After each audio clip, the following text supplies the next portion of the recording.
to take account of what you did and figure out why you did that. Was it for the dollar sign? Or was it a matter of intentionally wanting to grow your capacity and competency? Most of us are looking at things like, oh, this gives me a level up title, bada bing, bada boom, and sacrificing the who are you being as you're about to step into these things. T-minus 10 seconds. Welcome to the Journey to Launch podcast with your host, Jamila Souffrant. As a money expert who walks her talk, she helps brave journeyers like you get out of debt, save, invest, and build real wealth. Join her on the journey to launch to financial freedom in 5, 4, 3, 2, 1. If you want the episode show notes for this episode, go to journeytolaunch.com or click the description of wherever you're listening to this episode. In the show notes, you'll get the transcribed version of the conversation, the links that we mentioned, and so much more. Also, whether you are an OG journeyer or brand new to the podcast, I've created a free jumpstart guide to help you on your financial freedom journey. It includes the top episodes to listen to, stages to go through to reach financial freedom, resources, and so much more. You can go to journeytolaunch.com/jumpstart to get your guide right now. Okay, let's hop into the episode. Hey, journeyers. Welcome to the Journey to Launch podcast. I am your host, Jamila Souffrant. Today, I have Dr. Kerri Ann Peart, who is an executive coach and organizational change strategist with over 15 years of experience, inclusive of organizational culture design and professional well-being. She is the founder of Peart Consulting, LLC, where she provides identity-informed coaching, consulting, and speaking services. She is going to come on the show and give us a bit of her background. I'm very interested to learn more about her journey, and then also to give us tips about really not just becoming financially well, which is what I talk about, but what she's going to help us with is focusing on our full selves, our well-being in general, so that when we do attain the financial success we want, we can bring our whole selves there and not burn out on the way. So welcome to the podcast, Dr. Kerri Ann. Thank you so much. It's nice to be here, Jamila. Nice to see you and to meet you. Yes. Okay, so maybe let's go back a little bit because I am interested in how you became an entrepreneur and where you are today. You currently live in Barbados, but you're Jamaican and you spent some time studying in the States. So I'd love to get just a background of how you came to where you are today in terms of educational to entrepreneurship and all the things. Sure. So I'll give a kind of snapshot. So I did high school and sixth form. I know most Caribbean people will be like, oh, sixth form. Yes, those days. Did those pieces at home in Jamaica and then left to do university in Atlanta, Georgia. So I did my undergrad there at Emory University, had a great time, and then decided that I wanted to do something that was not necessarily medicine, but more on the social services side of things, but not social work. And so I found a middle ground with public health. And so I pursued my master's of public health in Washington, D.C. at GW, and really had the opportunity to step into a world that really addressed psychosocial wellness. And so I think that part of my career journey as well as academic journey, because I was working full time while pursuing my master's, really allowed me to think a little bit more broadly about what it meant to be healthy as well as to be well. So both the concepts of health and well-being kind of started to emerge for me in that space. After doing my master's, I then pursued a certificate in child and adolescent development because I thought I wanted to stay working with the munchkins, and then realized, no, that is not what I want to do for certain reasons. And so I decided to study the systems and the organizations that munchkins and their families have to navigate. And so I did my doctoral work under the umbrella of international psychology, studying organizations and systems psychology specifically. And so that is what I have been able to marry with my behavioral science work from public health with my psychology work to really kind of now hone into these experiences people have it in the workplace. Yeah. It sounds like, so I'm very interested in people's career paths, even before they reach entrepreneurship, in terms of finding the niche that works for them, because I find that so many people, they start out thinking they want to do something. I love how you said, like, you wanted to go into public health, but you didn't want to be a social worker. And I think sometimes some people don't even know the options that are out there for them to pursue degrees in or for careers. So how did you learn about these niches or these topics that you can further explore for other people who are like, well, I want to like be helpful, but I don't know if I want to do social work. Maybe you didn't think it would be enough money. I don't know exactly why, but what did that decision, and how did you start making those informed decisions? What helped was being at an institution that had multiple options. So Emory University, at the time I was there, had School of Theology, School of Business, School of Public Health, School of Nursing. And those were the ones that, if I'm missing anything, any EU alums listening to this, forgive me. It's been a moment. But those were the ones that were prominent at the time that I was there. And out of all of those, I was very curious as to what public health was about. I could understand public health, okay, the health and care of the public and populations. But what was it about? Who would I be as a public health practitioner? And just asking. I asked a few questions, and I decided to enroll in one of those kind of auditing processes to audit some of the classes at the master's level within the School of Public Health at Emory.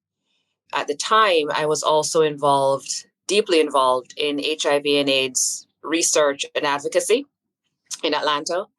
And so that really clicked for me, like, oh, this is a body of work, behavior science, and stuff that I just geek out on, but didn't know necessarily what the words were, the fancy lingo. And doing the HIV and AIDS work, working with the folks in the community that I grew to love dearly, really sparked for me when I saw how public health would allow me to deepen those relationships and also serve at a level that I really believe was possible for me. Can you explain what an audit is? Sure. Yeah. So you still have to pay, unfortunately. You don't take the class for free, but you pay at a discounted rate to go into a course of interest or courses of interest. And you're able to sit in on particular class sessions and get a gauge for how a professor may lecture, as well as the content that would be explored in that particular class. So I had audited biostatistics, social behavioral sciences, and environmental health. So I audited throughout 3 courses, kind of over a year about, and said, yeah, this felt, apart from the biostats, I was like, this felt good. No, and I'm asking that just to shed some. It's been a while since I've been back in traditional schooling, of but course. I think all these things are available to. I think at most schools. I'm not sure, but yeah, right. Like where I mean, you can explore, and I just think exploring your curiosity and being a self-starter is something I'm always trying to teach my kids. Like I'm like, you have to ask questions. If you're interested, you have to raise your hand. And I think things like this is what separates people who kind of just like let life pass them by versus those who kind of take the reins and say, wait, I need to be interested, or I need to find something I'm interested in. So I just want to throw that out there for anyone who has kids who are in college or adults who can maybe audit other, go back and matriculate into school. Absolutely. I encourage it, particularly now, the traditional academic path, right? Where you move A, B, C, D, that type of thing. Like you go to school, you do that, then you graduate, then you go out to the next academic institution, you do that, you graduate, then you find yourself a good government job. I think that trajectory is quite dated and not necessarily accessible to all of us or the majority of us. So definitely ask questions and try things on. Yep, I agree. Right. Now you graduate with your degree. What are you doing at that point? And when did you start your entrepreneurial journey? Sure. So I finished master's in 2014. And then I questioned even more, did a certificate and finished that in 2015 under the child and adolescent thing. And then between 2015 and 2020, I was doing my doctoral work. So graduated with that in 2020. A lot of things came up for me during that bracket of time academically. I was still working full time throughout a number of pieces. And so there are particular reality checks that I want people to please be aware of. If you haven't embarked on full-time work and full-time academic pursuits, please prepare yourself accordingly with particular, family resources, friendship resources, because you'll need that to kind of maintain yourself throughout the process. So after graduating with the doctorate, so in 2020, I decided that I had to have a couple of things. By that point, I had already experienced 3 cycles of burnout by 2020. I was now at the point where corporate, as I knew it, was not sustainable for me as just an individual navigating career, but I think especially as a woman of color, a Caribbean woman, a Black woman, all of the identifiers that people use, it wasn't sustainable. And my health, all of the bells that were ringing prior that I ignored because I was in this whole idea of pushing through, all those alarm bells were going off so loud in 2020. And I had to take a real serious break. And I had surgery. And it was at that point I said to myself, yeah, this is not sustainable. And you can't be the only one that has gotten to this point. And so after having multiple conversations, I had also lost my mother in 2017, and seeing what she had to go through in the work environment in the US too, some things started just coming up that were consistent signs and signals kind of thing. And that is when I founded my business in 2020 to help women, Black women like me, going through toxic workplace scenarios or situations to really help them figure that out in a way that could be more sustainable. Yeah. So that's what I started to really apply all that academic time. Yeah. Well, we probably can touch upon the academic because I have some questions just in terms of too, like you spending all that time in school, perhaps having loans, not sure, I'm assuming, maybe, right? And for you, I mean, obviously to earn your doctorate, you need to go through that schooling, but knowing what you know now and teaching what you teach now about burnout, would you have done it the same way or or done all the things with what you know now? I would have done all the things, however, with more resourcing. I still would have pursued a doctorate. I still would have worked. I don't necessarily think I would have worked in some of the companies I elected to join, but I would have done the things, but with better resourcing and acknowledging things sooner. And what do you mean by resourcing? Sure. So I would have certainly tapped into coaching sooner. I would have also possibly redesigned my days between work and school differently. I was very much the kind of person, back up. So I describe myself as a recovering A-type personality, right? Where you just gotta be on it. You do the thing. This is what you said you're going to do. Follow through, commitment, right? I'm recovering from that personality because that led to my burnout. So knowing all of that, I would, yes, still do the work I did, but with more pacing, with 1 or 2 coaches that would have helped more with finding greater points of alignment in my work that I would have pursued more than just doing work, right? Because you do things that you don't necessarily feel aligned with in the workplace. And so knowing what I know now, which I coach my clients on, I think that would have been beneficial back then. And how does one now determine, like, if they are going through a burnout? What does that look like for someone? Is because someone may be listening, because, part of most of what I talk about, the big picture, is getting to this place where you have financial freedom and independence and autonomy over your time. And sometimes it does feel like you have to be a workhorse and do all the things to get there, depending on, especially when you start, or how far behind you feel.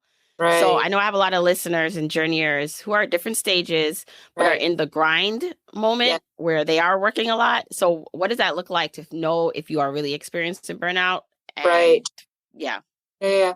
So the likelihood is that you are. Let me just put it that way. A lot of the research has confirmed, particularly work from Gallup, that I really respect and appreciate. They did a study, I think, in 2023, where evaluating a pool of managers, something like 76% of the managers interviewed had reported signs and symptoms of burnout within a period of 6 months prior to being surveyed. Burnout has become a very commonplace experience for professionals in particular. And it's kind of what many of us as members of the society are navigating based on the inundation of information, and information that's not necessarily wholesome or uplifting, right? So there's a large likelihood that majority of folks listening are experiencing burnout. How do you know?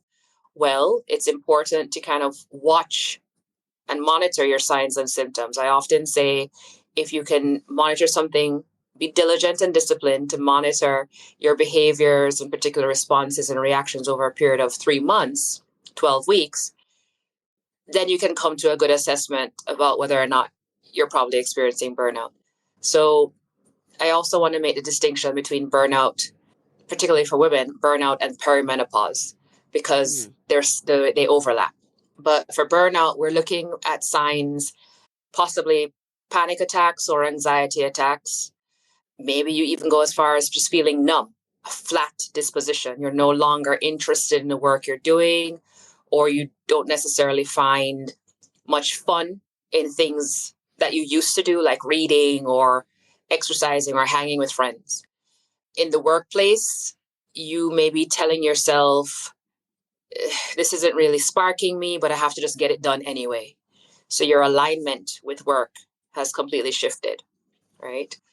Some people, it gets to a point of physical manifestation. So we can talk about ulcers, migraines, having those situations, sleep disruptions. We've also recognized that in a number of individuals. And very severe burnout can look like depression, to the point where individuals actually have a diagnosis of depression. So it looks and feels different depending on the person, but those are kind of the common identifiers. I'm so glad you also just brought up perimenopause. How does one then know the difference between the burnout and perimenopause? Right. So perimenopause, I'm in it. I love it. Let's define what it is too. Yes, I will. I will. So perimenopause is another period of a woman's life where biological changes, primarily hormonal changes, are taking place that cause particular, or prompt, I should say, particular signs and symptoms. Perimenopause is on average a 20-year period for us as women, starting at the age roughly of 35 and going to about 55. Some women up until the age of 60, right? So it's different again for us, but that's roughly the 20-year plus block of the experience of perimenopause. You will have situations where women are talking about sleep disruptions, which overlaps with burnout. That's common. Brain fog, right? Your thoughts just get jumbled. You just lose your train of thought really often and easily. So the brain fog is there. You may even have bouts of irritability, like out of nowhere. You just snap at people, right? Or you just can't, your regulation is a bit off. You don't self-regulate in the same ways you used to. energy flow shifts throughout the day and in a way that you feel it drastically. So you may be fine in the morning, by 2 o'clock, 1 o'clock, you are dragging, right? That also overlaps similarly to burnout. So these are why I say they can be masking each other. Other things with perimenopause: change in body odor, change in the way you see your period cycle.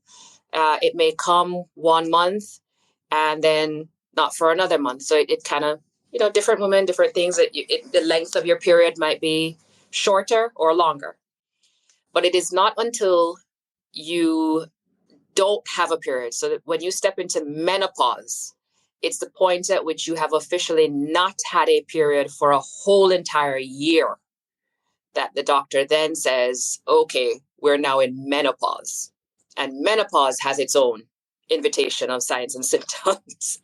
So this is why we have to pay attention to what's going on with us as women. I was just having another conversation earlier this morning about listening to our womb as women, particularly as women of color and Black women and Caribbean women. It's something that we inherently know how to do, but because we have started to adopt and adapt to environments that really and truly don't have the same cultural or heritage rooting that we're coming from, we forget those inherent skills. So really paying attention to our bodies is a big thing with burnout and how we feel. Yes, and how we feel. Yeah. So what if someone could be listening, that someone might be me. It's like, wait a second. that's Yeah. that sounds like some of me, right? But feeling like, all right, I don't really feel that burned out. Like I don't really do too much right now in my job to feel, or with Journey to Launch to feel burnt out. Right. So based on my age, it could be, definitely perimenopause. Right. But can you narrow down one or the other? Do you go to a doctor is there something you do to figure this out?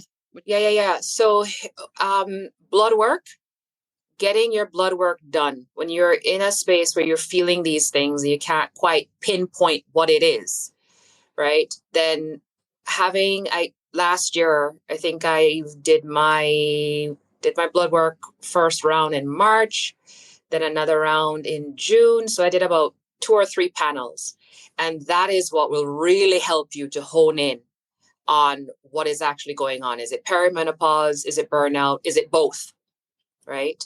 Because there are markers in your blood panel that will frighten you. It's kind of like, well, that's not a reading I ever had before, right? Like, why is this all of a sudden coming up?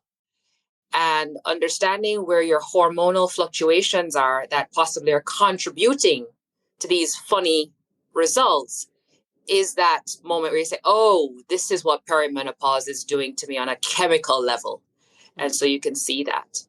Now, of course, cortisol levels also impact that, which is why doing the blood work and assessing the hormonal players at particular intervals helps us to really distinguish, is it burnout or is it perimenopause? So yes, your doctor has to be involved in the process. Hey, Journeyers, if you are loving this podcast, then you will love my book, Your Journey to Financial Freedom, a step-by-step guide to achieving wealth and happiness. I wrote this book for you. This book is for you if you want a clear and enjoyable path to having more money, options, and a rich life. This book is for you if you hate your commute and the fact that you need to seek approval or permission from a boss. I hated that when I worked. This book is for you if you weren't born into wealth, you didn't marry rich or win the lottery, but you still want freedom. This book is for you if you're at a crossroads, a major decision or event is imminent. Maybe a career change, marriage, starting a family. Pressures are reaching a tipping point, and the discomfort and the desire for more can no longer be ignored. And this book is for you if you find yourself zoned out at meetings, looking out the window or daydreaming about the life you truly want. So go pick up yourjourneytofinancialfreedom.com so I can show you how to map out how to get from where you are today to where you ultimately want to be and enjoy the journey while you're on the path. Head over to yourjourneytofinancialfreedom.com to see where you can pick the book up. It's available on Amazon, bookshop.org, Barnes & Noble, your local bookstore, everywhere. Go to yourjourneytofinancialfreedom.com to get the book now. Let's just say you now feel like it is burnout. You don't need to even go to the doctor. You know, that's one thing maybe to put on your list, but you know that the work and the environment is a stressor for you. What do you do? How do you start to change that and get better? Yeah. So I know that not everybody has the ability to get up and just change jobs, right? That is a fact. For me, that's what I did. I was able to move from one job to the next successfully. But when you realize that the symptoms you're feeling are not getting any better, because that's what happens. Sometimes you get to a point in one job, you're like, I'm tired, I'm exhausted, I just need a different environment altogether. And then you move to another one and you feel great for the first 3 months. And then all of a sudden it's like, right? The burnout, you carry it wherever you go, unless you really sit down and work through it with a therapist and or a coach. Sometimes working simultaneously with both in the professionals is paramount. And that's what I actually did. So I navigated my grief with my therapist because I had lost my mom in 2017. And so that grief component really exacerbated my perimenopause pieces, right? And then it also amplified the burnout. So by that point, I was entering my third bout of burnout by 2017, 2018. And I had to get a therapist, get a coach to help navigate the grief and the burnout pieces. Because the perimenopause stuff was light. It was there, but not as loud as my burnout pieces. Journeying into what I call the self-work of the process, like I guess some people call it the come to Jesus moment, figuring out where am I out of alignment with my professional identity? What is it that I saw myself pursuing for my professional career? And how are these jobs playing a uplifting role or a detracting role or depleting role in that process? And so figuring out those energy alignments is really a big assessment to take. And then also fine tuning, where are your values lying at this point? Because the values that you had when you started a job may change as you grow in the job. So assessing those things before you then say, okay, I need to jump ship to something else. So I work with a number of women who are just in the job and they can't quite jump ship. So we spend time doing the realignment, the values realignment, the identity realignment, because many of us are performing roles and not truly desiring to be in certain professional spaces. We're just there because the money is good, right? Or the bills just have to get paid. So it's really an identity realignment and values realignment process. So how do you align with that? Because some of it, a lot of people are just working. They don't really care necessarily about the work. Maybe they do, but maybe they don't. It's really, I'm here for the paycheck. I'm here so I can get to my financial goals and to pay the bills. So how then how do you get in alignment if that's your view on things? Right. So, getting to financial goals really is a matter of capacity and competency specific to your body of work with financial success, right? I think with any goal that we set or set of goals that we set for our lives, it is a matter of competency and capacity. And when I say that, I mean, if it is financial success that we're seeking based on the job you're in or the career trajectory that you've planned, how are you growing your capacity? What are you actively engaged in to learn more and apply your learning to particular behaviors? Because what got you to 80,000 a year isn't necessarily all the way going to get you to 150,000 a year, right? There's certain behaviors and identities you have to level into to grow that capacity for financial success. the competency piece has to deepen. You have to deepen your competencies, right? And that is part and parcel of that self-work I was talking about. Who are you? Who have you been? And who are you currently being based on what you're doing? Because a lot of us are caught in a cycle of just, I'm doing, and not necessarily valuing who I'm being as you're doing things. So that is that self-work. What am I doing? But how is that impacting who I'm being? Is it deepening my competency? Is it expanding my capacity so that I can embody a new level? It's all part of that process. It sounds almost like the burnout being misaligned. You're misaligned with maybe the environment and what you're doing, and then doing that self-work to, even if you're there for just a check, because it's perspective. It's also like perspective. It's all these things that can be labeled a different way, but it's really just even if you're only there for a check. I find that when I was working and I was only there for a check, I was more unhappy. Everything annoyed me more because I was only there for this thing versus finding and deepening and finding a purpose in the work, regardless. Correct. Right. And so it sounds like that, where it's like, even if you feel like I hate everything about this job or these people, part of that could be true. They can be annoying. The work can be, you feel silly, but it sounds like part of that is owning your own part in how you show up. Right. And like exactly finding a way to care. Exactly. You have to hold yourself accountable. You have to, right?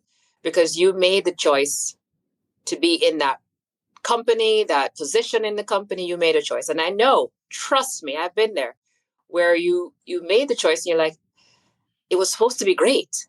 And these people are like stretching me to the point of insanity. This makes no sense. How could I have done this to myself? You are an active player in this. So you have to take account of what you did and figure out why you did that. Was it for the dollar sign?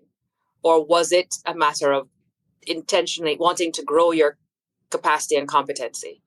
And a lot of us are not approaching roles with the lens of this is going to increase my capacity and deepen my competency. Most of us are looking at things like, oh, this gives me a level up title with, $20,000 more a year, bada bing, bada boom, and sacrificing the who are you being as you're about to step into these things. Yeah. Right. And you had mentioned before, too, that if you don't address this, you might think leaving a situation, going somewhere else will address the burnout. Just like I think about so many people who think, oh, it's just a job. I find that a lot of people want to reach financial independence because they don't like their job. And so they're just like, I just want to quit. I want to do my own thing or be an entrepreneur. And those same feelings that you had, you bring with you and will still be the issue no matter where you go. So it's almost like you can't run from it if you don't start to fix those issues and confront yourself. Yeah, absolutely. I forget who, there's a popular quote, everywhere I go, there I am. I forget who it is by, but yeah, everywhere you go, there you are, with all of the baggage, with all of the identities that you've played up until that point. You cannot escape yourself, right? So you are either going to come to an account and do the self-work and change your practice, change your way of thinking in order to experience a different reality of the financial success that you are seeking, or you're not. It comes down to that. And it sounds simple, Jamila. It really does. Like, okay, let me just change my thoughts. Yeah, I could do that.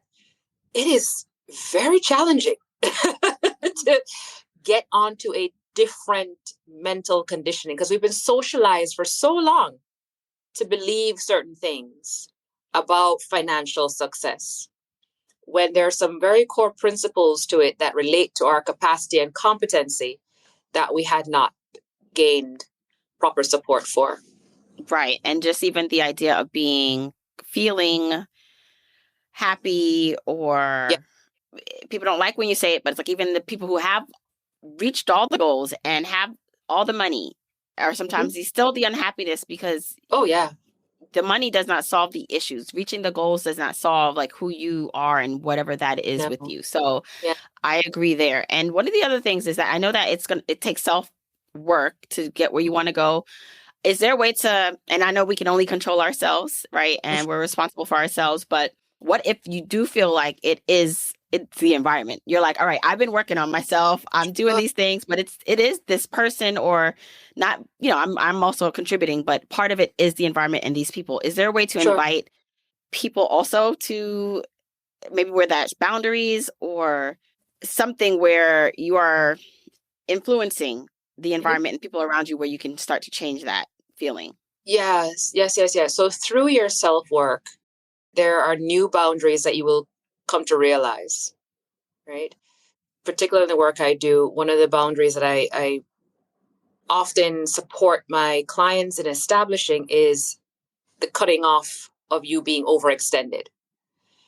We allow ourselves to be overextended in so many ways, particularly we women of color, because we come from very communal identities where we're helping this person, that person helped you, you give back with some form of help and service, right? So we're always giving. We're a very giving diaspora. That is fantastic until you get into environments that only know how to exploit your giving. So boundaries have to come into play, and establishing boundaries in a way that is conducive for your self leadership is a priority in the way I coach and consult with clients. So once you can get to that point and start crafting your boundaries and practicing day to day that the reprogramming and the mental shifts of the capacity and competency adjustments, then we can start making that progress, as you're saying, towards, a more expanded experience, even while you're in a situation that's uncomfortable. Because Right. once you start leaning into your boundaries, once you start moving with a different energy and you're not just complacent and compliant, right? You're not disrespectful and out of line, but you're not just drinking the Kool-Aid.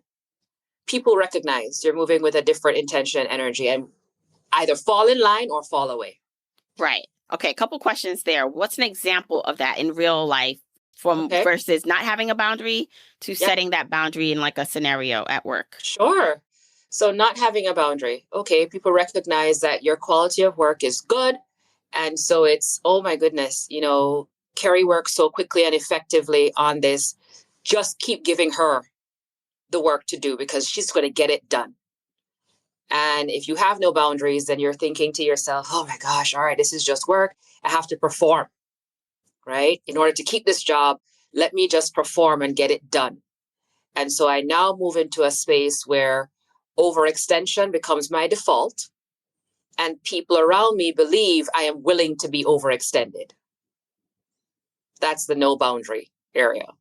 And so the burnout or landing in the ER comes into play.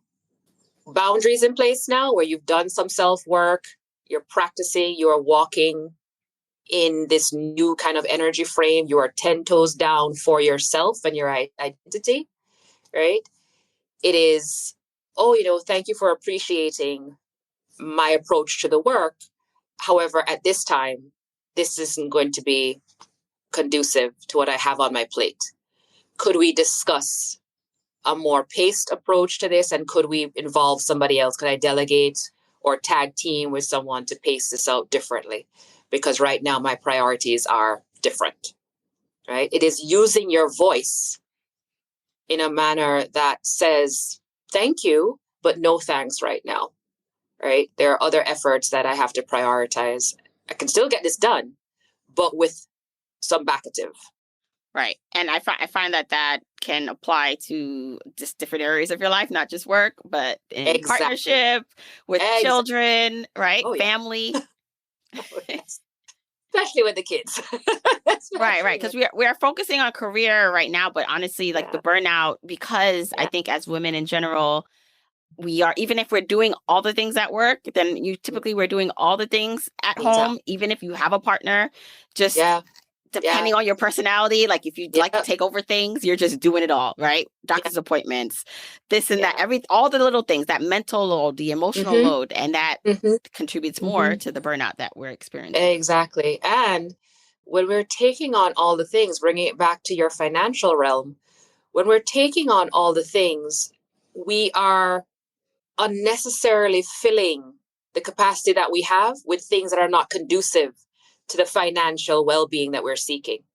So you can't receive more money because your capacity as where it is now is filled up with you doing the laundry, dropping off the kids, picking up the kids, being the manager, the senior director here, doing that, going to the grocery store, remembering the medical appointments.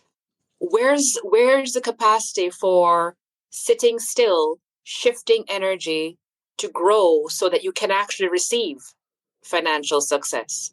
Where's the capacity and energy to now receive opportunities for mental stability, emotional growth? This is a capacity. So I say a lot of this financial well-being, physical well-being, emotional well-being. There are like 8 different types of well-being within the overall umbrella. They don't happen until we increase our capacity and deepen our competency, right? So your financial success, the delay, many of us feel like we're delayed in our financial success. I know I did for a number of years. And again, you have to have that come to Jesus moment. Like, girl, it's you, right? It is you. I have not allowed myself to grow to be the kind of person, the identity I need to be, to not just attain, let's say, $500,000 a year, but to hold that and to multiply that. It takes capacity. But if I keep filling my days and my capacity up with the laundry, this and that, where's the money going to be held? Right. Well, there's going to be someone who's going to say, okay, but who does the laundry? Or how do I get those things done? If I'm not doing it, it doesn't get done. So I have to do these things. Yeah, I have a number of those clients. A number of those clients. Oh my gosh. And my query to them, and a number of them are married and are in partnerships, solid partnerships, I would dare I say. And I often say that's a recalibration of your relationship, right? If you feel that it has to be you for everything, then maybe you married the wrong person. Or maybe you have muted the person that you're married to. Because this is a whole nother side of a podcast, Jamila. But really quick, I'm going to touch on this because I speak to this a lot in my work. The ways in which we allow for other people's competency and capacity to be exercised. And if we don't allow the men in our lives that we're either dating or married to also be fulfilled in those ways, it's just not going to work. Or it's not going to work in the most fruitful way, is what I should say. Right? So it is a matter of coming to terms and saying, hey, listen, we need to tag team more on the laundry, or we need to tag team more on cleaning the house, whatever it is, or tag team on homework time with the kids. Like my husband and I come to tag team moments around all those things, actually. And I tell him, like, listen, today is not the day you're going to come home and find dinner. So let me just tell you that. I message in the middle of the day, like, today is not the day. I don't have the capacity to fill dinner now. So when you get home, please and thank you. And that prepares him to now step into his capacity to do that. Right. So these are important aspects for us to think about in that totality of well-being.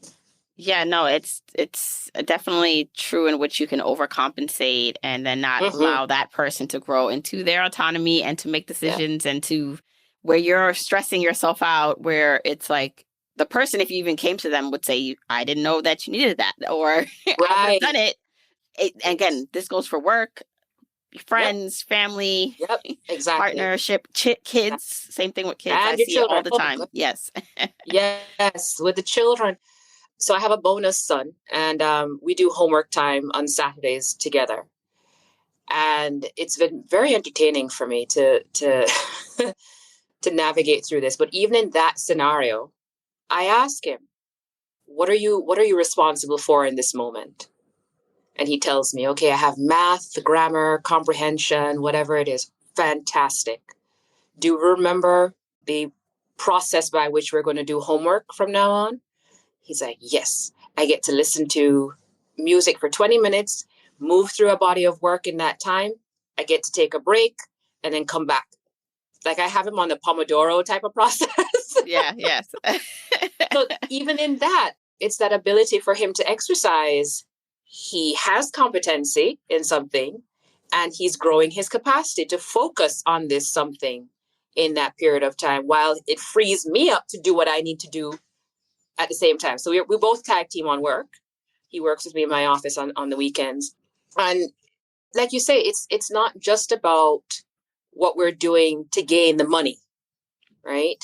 But it is, how do you practice those behaviors day to day so you embody a new energy and experience so that money comes, trips come, health comes, all the things come as you are increasing the capacity. So yeah, everybody's on a capacity and competency train with me at home. Right. So. Yeah, and it reminds me of that, the be, do, have model where Yes. you become that Yeah. first before, a lot of people think you have to do first to end up having, and then you become the person you want to be, which is like embody the who you want to be, who you think, Right. whoever you think you're going to be when you have the freedom and the money and whatever goals you set.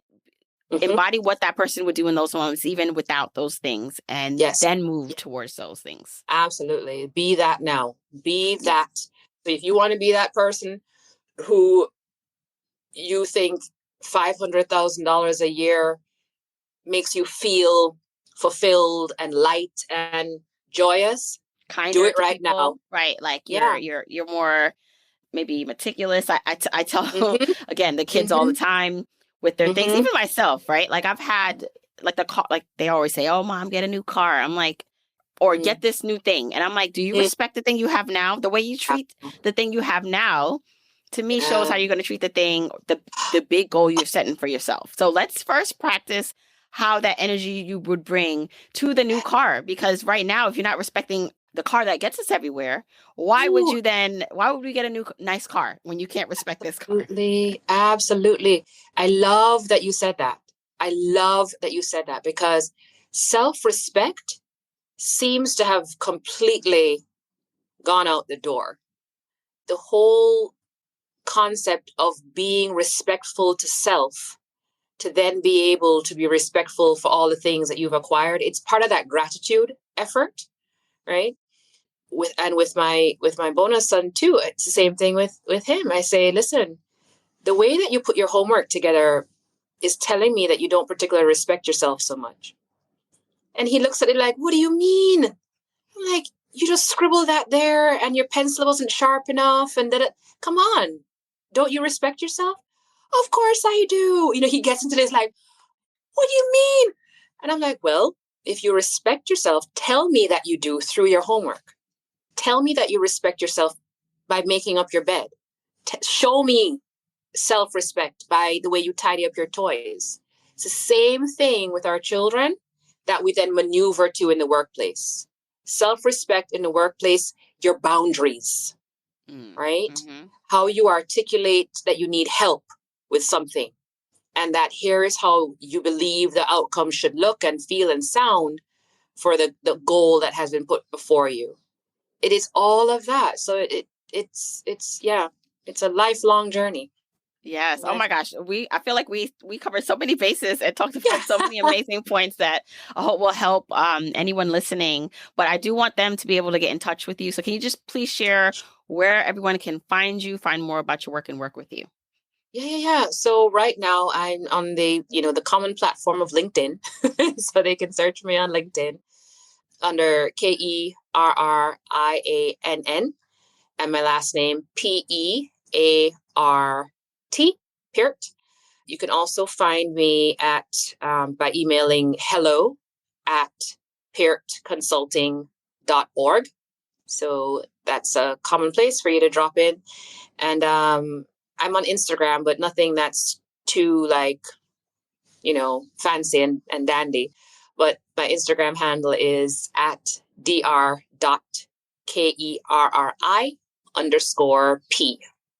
So yeah. Yes, I will link all of that in the episode show notes. But this was, I think, a really insightful conversation. Thank you so much for joining the show. Yeah, thank you. Thank you so much. Don't forget, you can get the episode show notes for this episode by going to journeytolaunch.com or click the description of wherever you're listening to this. And you can still grab your Jumpstart Guide for free to help you on your journey to financial freedom by going to journeytolaunch.com/jumpstart.